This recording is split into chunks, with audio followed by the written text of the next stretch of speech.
Hi everyone, आज का जो मेरा सेशन है उस सेशन में जो टॉपिक है वो एडजॉइंट ऑफ मैट्रिक्स है।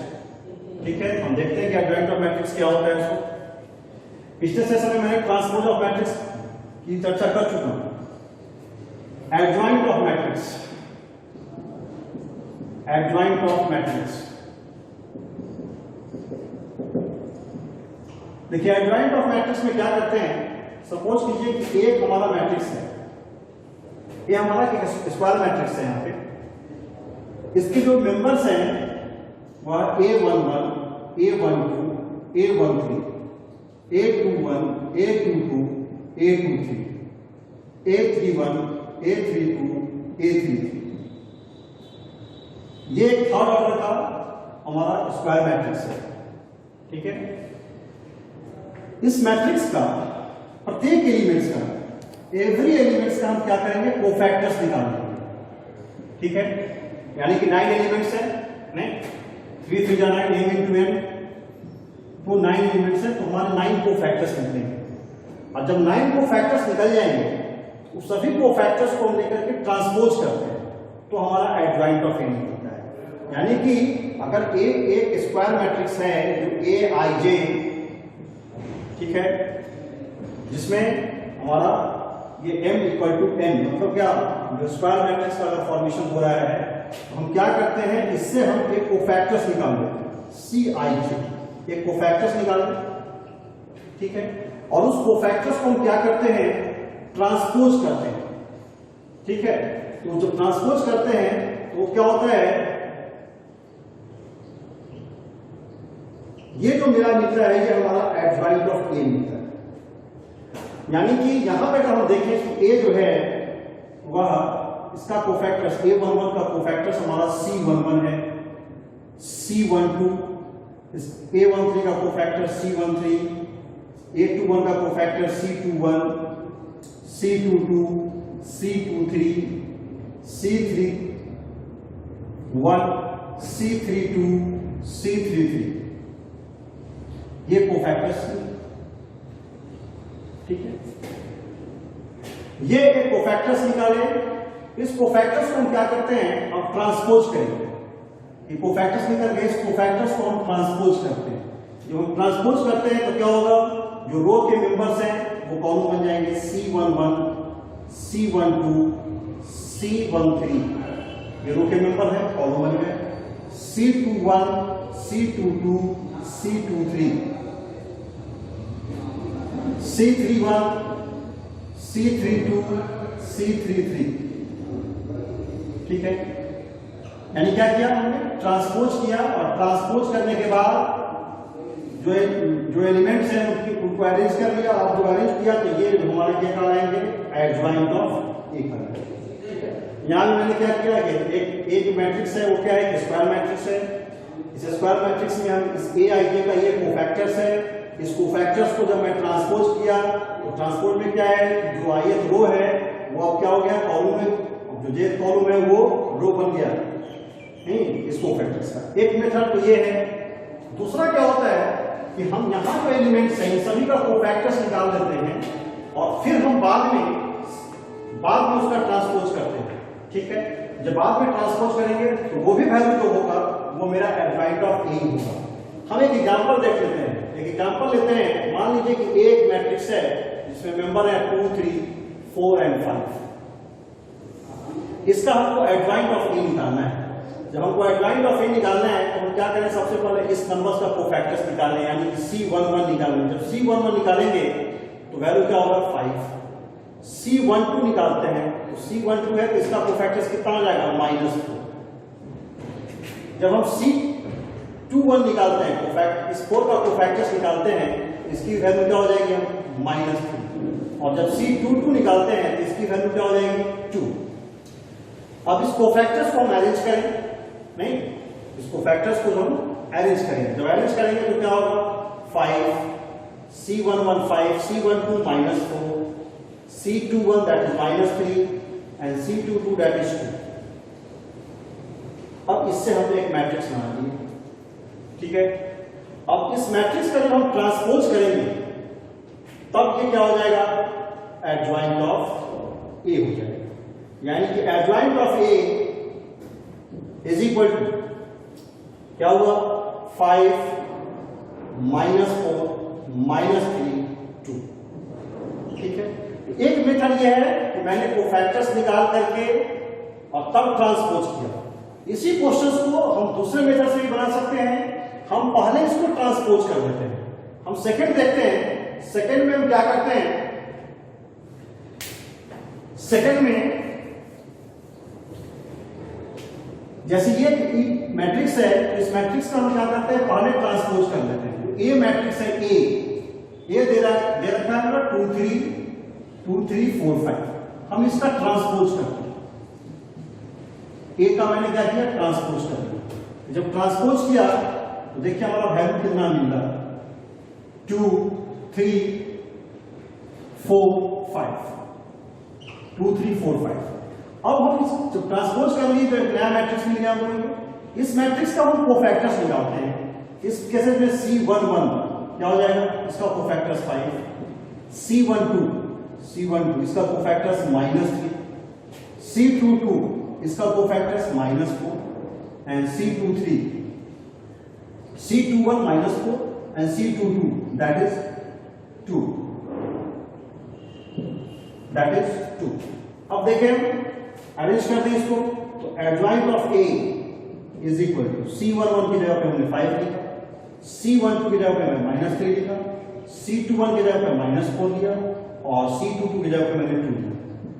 देखें एडजॉइंट ऑफ ए ये और ये, तो हम कोई भी आइदर इस मेथड को ऑप्ट करें या आइदर इस मेथड को ऑप्ट करें। दोनों काम ट्रांसपोज पहले करें या ट्रांसपोज बाद में करें। कोफैक्टर्स तो दोनों मेथड में कोफैक्टर्स हमें फाइंड आउट करना पड़ेगा। और कोफैक्टर्स फाइंड आउट करने के बाद ट्रांसपोज करें या ट्रांसपोज करके कोफैक्टर्स निकालें। तो इससे हम क्या करते हैं, एडजॉइंट ऑफ मैट्रिक्स निकालते हैं। अब हम देखते हैं properties of adjoint of A square matrix. Adjoint of matrix हम कैसे निकालते हैं, तो हम बता दिए उसके दो मेथड्स हैं।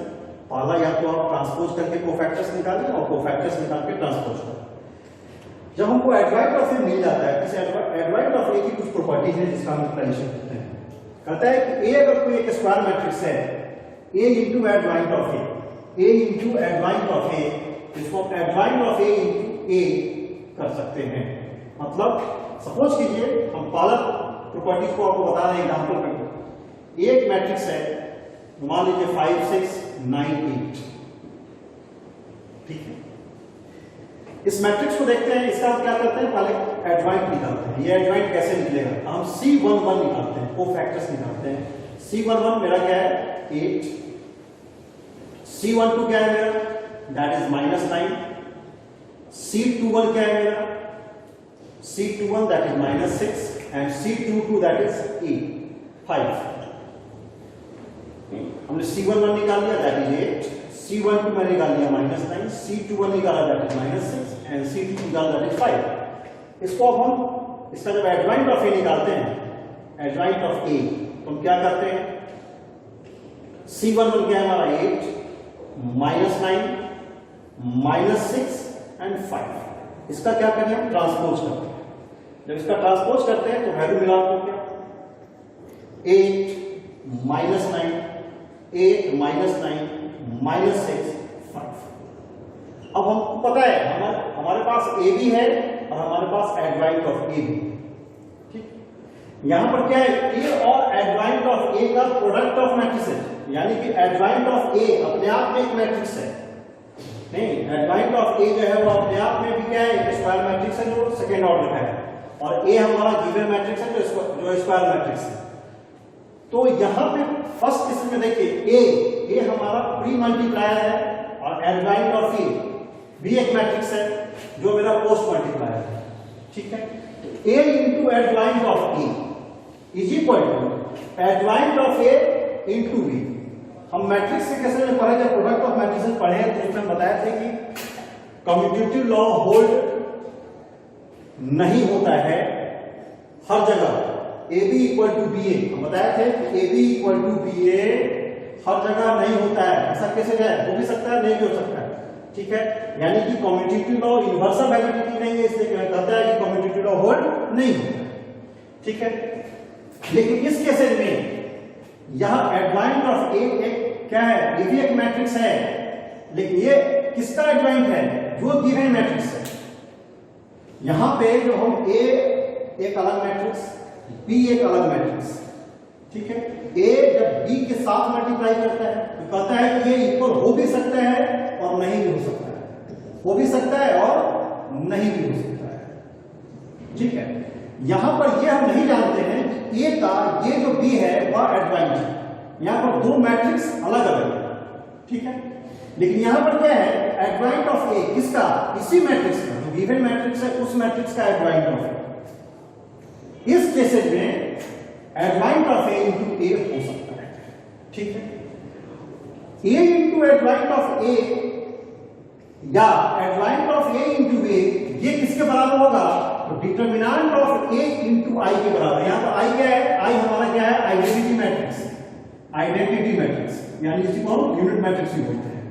चूंकि ए जो हम यहां पर जैसे मान लीजिए जिस ऑर्डर का होगा, यहां पर जैसे मेरा सेकंड ऑर्डर का मैट्रिक्स है तो ये हमारा I2 होगा, मतलब ये भी सेकंड ऑर्डर का होगा, ठीक है।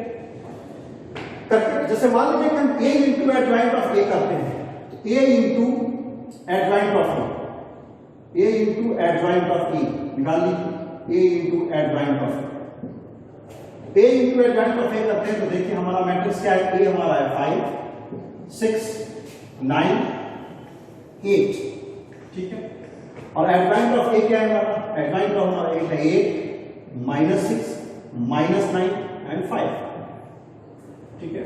जब हम इसका प्रोडक्ट करते हैं तो देखिए क्या वैल्यू आएगा, 2/2 का है, ये भी 2/2 का और ये भी 2/2 का है, नहीं तो जो मैट्रिक्स मिलेगा प्रोडक्ट के बाद वो भी 2/2 ऑर्डर का होगा। 5 into 8 plus 6 into -9, 9 into 8 plus 8 into -9, 6 into -6 plus 5 into -6 plus 6 into 5, 9 into -6 plus 8 into 5, 8 5 जा 40 and 9 6 जा 54, 8 5 जा 40 minus 9 6 जा 54, 9 8 जा 72, 9 8 जा 72 and minus 9 8 जा 72, that is 0. minus 6 plus 5, minus 6 multiply 5, that is minus 30 and 6 5 जा 30, so that is 0 and 9 6 जा 54 minus 54 plus 8 5 जा 40. यहां पे देख लें 40 minus 54, that is minus 14, that is minus 14, 0 0 and that is minus 4, ठीक है। ये हमारा a इंटू एडजॉइंट ऑफ ए होगा, ठीक है। अब हम इसको अगर देखें, जब हम एडजॉइंट ऑफ ए इंटू ए करेंगे तब भी हमारा यही वैल्यू आएगा, ये कैलकुलेशन करने की चीज है। अब हम इसका अगर मान लीजिए कि इसकी वैल्यू को देखें तो इसकी वैल्यू किसके बराबर है, तो कहता है determinant of A into unit matrix के बराबर है। मान लीजिए कि हम ए का, ए हमारा क्या है 5 6 9 8, 5 6 9 8, तो हम इसका वैल्यू निकालते हैं। ए हमारा जो मैट्रिक्स है वो हमारा 5 6 9 8, डिटर्मिनेंट ऑफ ए जब निकालेंगे तो ये वैल्यू हमारा हो जाएगा 5 6 9 8, 8 5 जा 40 minus 9 6 जा 54, that is minus 14, ठीक है। तो determinant of A that is इसका वैल्यू मैंने क्या निकाल दिया -14। अब इनटू आई, ये क्या है यूनिट मैट्रिक्स है, यानी कि देखें डिटर्मिनेंट ऑफ ए इंटू आई, आई का मतलब यूनिट मैट्रिक्स, यानी कि डिटर्मिनेंट ऑफ ए मैंने निकाला -14, ठीक है, और आई हमारा है 1 0 0 1, that is equal to -14 0 0 and -14, ठीक है। नहीं, हम यहां पे देखेंगे ये वैल्यू को देखें, a इंटू एडजॉइंट ऑफ ए, इसकी वैल्यू और इसकी वैल्यू, दोनों की वैल्यू इक्वल हो गई, -14 0 0 -14 -14 0 0 एंड -14। तो ये हमारा प्रॉपर्टी है a into adjoint of a equal to adjoint of a into a equal to determinant of a into I। इस तरह की प्रॉपर्टी का हम यूटिलाइज जब हम क्वेश्चन सॉल्व करते हैं तो उसमें करते हैं। उसी तरह से सिमिलरली ये b वाला है adjoint of a किसका, जैसे मान लीजिए कोई हमारा एक मैट्रिक्स दिया हुआ है स्क्वायर मैट्रिक्स, हम उसका ट्रांसपोज कर लेंगे, हम उसका क्या करेंगे, ट्रांसपोज करेंगे, और ट्रांसपोज करने के बाद जब एडजॉइंट निकालेंगे, ठीक है, जो वैल्यू मिलेगा ये वैल्यू इक्वल होगा एडजॉइंट ऑफ ए पहले निकाल करके तब उसका ट्रांसपोज करेंगे, तब भी वो वैल्यू दोनों वेरीफाई करेगा LHS इक्वल टू RHS।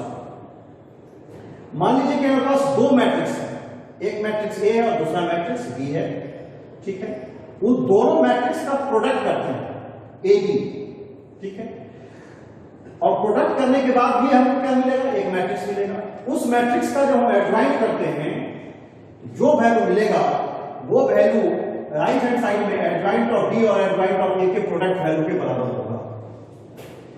इसी तरह से मान लीजिए कि m हमारा कोई इंडाइसेस है, कोई पावर है, एक a स्क्वायर है, a क्यूब है, a4 है, जो कुछ भी है, तो a हमारा एक स्क्वायर मैट्रिक्स है। उस स्क्वायर मैट्रिक्स के केस में क्या होगा, a स्क्वायर रहेगा मतलब a इंटू a क्यूब रहेगा मतलब a स्क्वायर को a से करेंगे, तब उसका एडजॉइंट करेंगे, ठीक है, उस मैट्रिक्स की जो वैल्यू मिलेगी adjoint of a square, adjoint of a cube, उसकी जो वैल्यू मिलेगी वह एडजॉइंट ऑफ a होल का पावर m के बराबर, ठीक है। तो ये सब जितने हैं ये सब प्रॉपर्टीज हैं, इसके यूटिलाइजेशन हमको क्वेश्चंस में हम कर सकते हैं, और आप किसी भी एग्जांपल्स पे इस प्रॉपर्टी को यूटिलाइज कर सकते हैं। जैसे मैं पहले प्रॉपर्टी को इसी एग्जांपल के साथ यूटिलाइज करके आपको दिखाया, उस तरह से आप उस तीनों प्रॉपर्टी को यूटिलाइजेशन करके दिखा सकते हैं, और जब आप क्वेश्चन बनाएंगे तो उसमें इन चारों का यूटिलाइजेशन होगा। इसके अलावा भी कुछ है। अब आता है एक इंपॉर्टेंट टॉपिक हमारे लिए। अब एक मैट्रिक्स है जिसका नाम है सिंगुलर मैट्रिक्स। सिंगुलर मैट्रिक्स, ये समझिए सिंगुलर मैट्रिक्स क्या होता है। एक सिंगुलर होता है, दूसरा नॉन सिंगुलर होता है। सिंगुलर और नॉन सिंगुलर ये दोनों मैट्रिक्स स्क्वायर मैट्रिक्स के केस में होंगे, ठीक है। सिंगुलर मैट्रिक्स के लिए कंडीशन क्या होता है कि स्क्वायर मैट्रिक्स ही सिंगुलर या नॉन सिंगुलर होगा, लेकिन उसमें कंडीशन आता है। जैसे मान लीजिए कि हमारा ए जो है वह एक स्क्वायर मैट्रिक्स, ये हमारा क्या है, एक स्क्वायर मैट्रिक्स। कंडीशन है कि उस स्क्वायर मैट्रिक्स का डिटरमिनेंट का वैल्यू अगर 0 के बराबर हो जाए, if determinant of given matrix is equal to 0 है, तो ये मैट्रिक्स हमारा कहलाएगा सिंगुलर मैट्रिक्स। ये मैट्रिक्स हमारा सिंगुलर मैट्रिक्स है, ठीक है। यानी हम क्या बोल रहे हैं, ये हमारा अगर स्क्वायर मैट्रिक्स है, उस स्क्वायर मैट्रिक्स का डिटरमिनेंट की वैल्यू अगर 0 के बराबर होती है, 0 की इक्वल होती है, तो वो मैट्रिक्स हमारा कहलाता है singular matrix. Non singular matrix कभी वही केस है कि अगर ये कोई हमारा स्क्वायर मैट्रिक्स है, स्क्वायर मैट्रिक्स है, और उसके डिटरमिनेंट ऑफ ए की वैल्यू अगर 0 के बराबर नहीं होता है, ठीक है, तो वो मैट्रिक्स हमारा क्या कहलाएगा, नॉन सिंगुलर कहलाएगा, नॉन सिंगुलर मैट्रिक्स कहलाएगा। ये सिंगुलर और नॉन सिंगुलर मैट्रिक्स के लिए हमको क्या है, इन दोनों का यूटिलाइजेशन हमको कब होता है, जब हम इन्वर्टिबल ऑफ मैट्रिक्स की बात करते हैं। किसी भी मैट्रिक्स का इन्वर्स की वैल्यू क्या होगी, जब हम बात करेंगे तो उसमें हम नॉन सिंगुलर मैट्रिक्स की बात करेंगे, क्योंकि इन्वर्टिबल मैट्रिक्स के लिए मैट्रिक्स को, गिवन मैट्रिक्स जो होगा वो मैट्रिक्स, ठीक है, नॉन सिंगुलर होगा, तभी हमारा इन्वर्स उस मैट्रिक्स का फाइंड आउट कर सकते हैं। अगर वो सिंगुलर मैट्रिक्स होगा तो उस मैट्रिक्स का हम इन्वर्स फाइंड आउट नहीं कर सकते। इसी पर आता है inverse of matrix. Inverse of matrix, inverse of matrix, ये इन्वर्स ऑफ मैट्रिक्स कैसे निकालते हैं वो देखिए। ये कोई मैट्रिक्स है, एक अगर स्क्वायर मैट्रिक्स है, ये हमारा क्या है, एक स्क्वायर मैट्रिक्स है, वो किसी भी ऑर्डर का स्क्वायर मैट्रिक्स है। इस स्क्वायर मैट्रिक्स का हमें ए इन्वर्स निकालना है, मींस ए इन्वर्स। ये जो ए इन्वर्स निकालता है, इसके लिए हमको दो मेथड से निकालते हैं। इन्वर्स किसी भी मैट्रिक्स का निकालने के लिए हम एक मेथड एडजॉइंट ऑफ ए की मेथड से निकालते हैं। एडजॉइंट मेथड से निकालते हैं और दूसरा मेथड मेरा है एलिमेंट्री रो ऑपरेशन से निकालते हैं। ठीक है, एलिमेंट्री रो ऑपरेशन से निकाल सकते हैं, एलिमेंट्री कॉलम मेथड से निकाल सकते हैं। ठीक है, तो आपके सिलेबस में एक है जो एडजॉइंट के मेथड से निकाल सकते हैं और दूसरा एलिमेंट्री रो ऑपरेशन के मेथड से निकाल सकते हैं। अभी चूंकि हम एडजॉइंट ऑफ ए की चर्चा किए हैं, एडजॉइंट ऑफ ए के बारे में जान गए हैं, तो हम एडजॉइंट मेथड से बात करते हैं। तो ए इनवर्स निकालने के लिए है कि adjoint of A by determinant of A. ठीक है, मान लीजिए कि ये determinant of A where determinant of A is not equal to 0, यानी कि अगर डिटरमिनेंट ऑफ ए अगर 0 के बराबर होगा, अगर वो सिंगुलर होगा, तो डिटरमिनेंट अगर सिंगुलर होगा मींस कि डिटरमिनेंट ऑफ ए 0 के बराबर होगा, और जब डिटरमिनेंट ऑफ 0 के बराबर हो जाएगा मींस कि डिनोमिनेटर 0 के बराबर हो गया। जब डिनोमिनेटर 0 के बराबर होगा तो ए इनवर्स एग्जिस्ट नहीं करेगा। तो ए इनवर्स तभी एग्जिस्ट करेगा, ए इनवर्स तभी एग्जिस्ट करेगा जब उस मैट्रिक्स का, उस स्क्वायर मैट्रिक्स का डिटरमिनेंट की वैल्यू 0 के बराबर नहीं होगी तो उस मैट्रिक्स को क्या कहते हैं, नॉन सिंगुलर। तो इन्वर्टिबल ऑफ मैट्रिक्स यानी इनवर्स ऑफ मैट्रिक्स एग्जिस्ट तभी करेगा जब given matrix, given square matrix क्या हो, नॉन सिंगुलर। तो जब नॉन सिंगुलर होगा तब एग्जिस्ट करेगा। निकालने के मेथड्स क्या हो जाएंगे, जो मैट्रिक्स हमारा दिया हुआ है उस मैट्रिक्स का adjoint of A, adjoint of A हमें निकालने आता है, हम क्या करेंगे, कोफैक्टर्स निकाल के ट्रांसपोज कर देंगे, और डिटरमिनेंट ऑफ ए हमें निकालने आता है क्योंकि हमने डिटरमिनेंट पढ़ा चुका है, और जब डिटरमिनेंट ऑफ ए से जब डिवाइड कर देंगे तो हमारा ए इनवर्स निकल जाएगा। ठीक है, तो ये हमारा फॉर्मूला है इनवर्स ऑफ मैट्रिक्स निकालने का। अब नेक्स्ट क्लास में जब हम आएंगे तो प्रॉपर्टीज ऑफ इनवर्स की कुछ चर्चा करेंगे, और प्रॉपर्टीज ऑफ इनवर्स की चर्चा के साथ साथ इनवर्स ऑफ मैट्रिक्स पे हम क्वेश्चन पूछ करेंगे। ठीक है, आज के लिए इतना ही, धन्यवाद।